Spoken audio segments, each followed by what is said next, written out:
My favorite study tip would definitely be studying with a study buddy. I'm actually on my way to the library to meet a study buddy, so that's my favorite way to study, and also I think most effective way. I would say get together a group of people in your class and study with them, sort of bounce your ideas off of them. That makes it a lot easier for me at least to learn than just doing it by myself. I think my number one study tip would be to just get yourself to the library, get yourself into a place where you can study.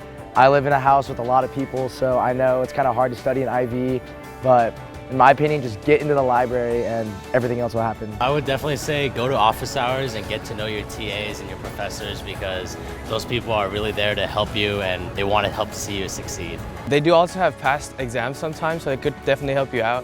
My favorite study tip is to go to office hours and talk to your professors and TAs. I feel like a lot of people are scared to go up to them because it might be intimidating, but if you have a question, it's always good to be answered. So going to professors and TAs can really give you insight on like what's going to come up on the test or how to study for it. Not trying to procrastinate, because things are fast on the quarter system, and if you're taking 3 or 4 classes at a time, things do get difficult. Start studying well in advance before you think you need to, because procrastinating is not going to help you in this situation.